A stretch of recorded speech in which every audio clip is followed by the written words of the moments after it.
अस्सलाम वालेकुम। हकीकत की तलाश में खुश आमदीद। हमारी आज की वीडियो का मौजू पैसे की कमी और उसका हल है कि हम अपनी रोज़ाना की ज़रूरियात को कैसे पूरा कर सकते हैं। शुरू करने से पहले मैं चाहूँगा कि आप हमारे चैनल को सब्सक्राइब करें और बेल के बटन को दबाएं ताकि आपको हमारी नई वीडियो का नोटिफिकेशन मिलता रहे। इस्लामी मुआशरे में रुपए पैसे की कमी एक इंतहाई तकलीफदेह और परेशान कुन मसला बनता जा रहा है।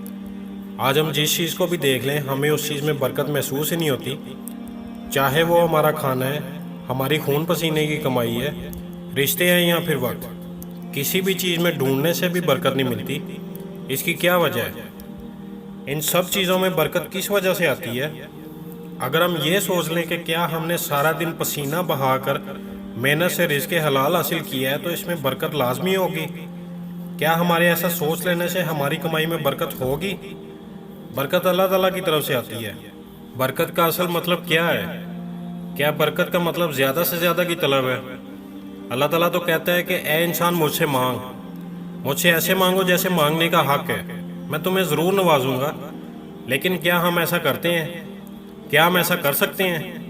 बरकत का मतलब है कि इंसान उस चीज़ पर राज़ी है जो उसे अल्लाह ताला की तरफ से अता की गई है। वो इंसान इस अता की गई नेमत, रिज़्क़ या माल में वसअत चाहता है। बरकत के मानी है कि इंसान को जो अता किया गया है उसका ज़्यादा से ज़्यादा इस्तेमाल मुमकिन होना। मैं एक मिसाल देता हूँ। दो घर हैं, दोनों घरों में अफराद की तादाद एक जैसी है, उनका रहन सहन और उम्र वगैरह भी एक जैसे हैं। दोनों घरों में एक जैसा खाना बनता है, एक जितनी रोटियाँ बनाई जाती हैं। अब दोनों में फ़र्क की बात करते हैं। एक घर में खाना बनाते वक्त बिस्मिल्लाह पढ़ी जाती है, उस खाने में बरकत की दुआ की जाती है, साथ ही साथ अल्लाह ताला का शुक्र भी अदा किया जाता है। जबकि दूसरे घर में ऐसा कुछ नहीं किया जाता। ज़रा सा सोच के बताएं कि किस घर के खाने में बरकत होगी और किस घर के अफराद को पेट भर के खाना नसीब होगा। मेरे ख्याल से आपको बरकत का मतलब समझ आ गया होगा। अब मुसलमान होने के बावजूद भी हमें ऐसे मसाइल का सामना क्यों करना पड़ता है? क्योंकि हमारा रुझान गैरुल्लाह की तरफ है। हमारा रुझान उन चीज़ों की तरफ होता जा रहा है जो हमसे मुतालिक है ही नहीं। इस नफसा नफसी के दौर में हम बरकत के लफ्ज़ और मायने से ही महरूम होते जा रहे हैं। हम अपनी आने वाली नस्ल को क्या तालीम देंगे? सुबह सुबह तलावत कलाम पाक करने के बजाय मॉर्निंग शो देखते हैं। फेसबुक और ट्विटर को बेड छोड़ने से पहले जब तक खोल ना लें तब तक हमें होश नहीं आती।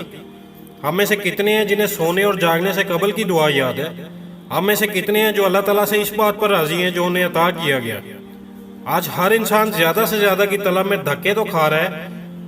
हम आज डर के मारे ये दुआ ही नहीं करते कि ए अल्लाह मुझे और नहीं चाहिए, ए अल्लाह जो मुझे अता किया है उसमें बरकत अता फरमा। अपनी ईमानदारी से बताएं, क्या हम में ऐसी दुआ मांगने की हिम्मत है? बेशक अल्लाह ताला के खजानों में कोई कमी नहीं, वो जिसे चाहता है बेहिसाब नवाजता है। रिज़्क़ या माल में बरकत सिर्फ दुआ ही के फैज़ से हासिल नहीं होती, उसके लिए अल्लाह ताला की मुतय्यन करदा हदूद का भी ख्याल रखना पड़ता है। ज़कात, सदक़ात, खैरात के कवानीन और असूल इस्लाम में ही पाए जाते हैं जिनसे जिस्मानी, रूहानी और मुआशी परेशानियों को दूर किया जा सकता है।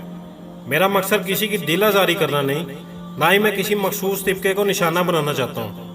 एक तरफ ऐसे लोग हैं जिन पर ज़कात, सदक़ात वगैरह लेना जायज़ नहीं, लेकिन फिर भी वो मुस्तहिक अफराद का हक उड़ा ले जाते हैं। दूसरी तरफ ऐसे लोग हैं जो साहिब हैसियत होने के बाद भी ज़कात नहीं देते। दोनों सूरतों में नुकसान एक ही तरह के अफराद का हो रहा है जो ज़कात के मुस्तहिक हैं। ऐसे ही और भी बहुत सी बुराइयां और वजूहात हैं जिनका इस वीडियो में तज़किरा तो करना चाहता हूँ, लेकिन वक्त के दामन में इतनी गुंजाइश नहीं। आज घर के 5 अफराद हैं, सब अफराद किसी न किसी तरह ज़रिए मुआश से मुंसलिक हैं, लेकिन फिर भी कर्ज अदा नहीं हो रहा। इसमें गलत क्या हो सकता है? ऐसा क्या है जो होना चाहिए लेकिन नहीं हो रहा? इसका सबसे बड़ा मसला यह है कि हम इन चीज़ों के पीछे भाग रहे हैं जो हमारी हैं ही नहीं, जो हमारे पास नहीं होनी चाहिए। शरीयत, इस्लामी शरीयत, इस्लामी फाइनेंस का अगर एक बार भी गहराई से मुतालिया करें तो पता चलता है कि अगर आपकी क़ुव्वत ख़रीद कम है तो अपनी क़ुव्वत ख़रीद से ज़्यादा की चीज़ को मत ख़रीदें। शरीयत के मुताबिक ज़िंदगी गुजारना तो आज के ज़माने में दीवाने के ख्वाब से ज़्यादा नहीं, लेकिन ये ऐसी चीज़ है जो इस पुरफितन दौर में मुमकिन है। बस हिम्मत चाहिए। आज के इस दौर में दूसरों की देखा देखी या दूसरों को दिखाने के लिए हम महंगी से महंगी ख़रीदारी तो कर लेते हैं, लेकिन अपने माहाना बजट का सत्यानाश कर लेते हैं। इसके बाद क्या होता है इसका अंदाज़ा हम सबको अच्छी तरह से है। हम अगर कनात करना सीख लें, तवक्कल करना सीख लें, सब्र के साथ अल्लाह की रहमत और बरकत के सवाली बन जाएं, तो कौन सी ऐसी माली मुश्किल है जिसको ख़त्म नहीं किया जा सकता।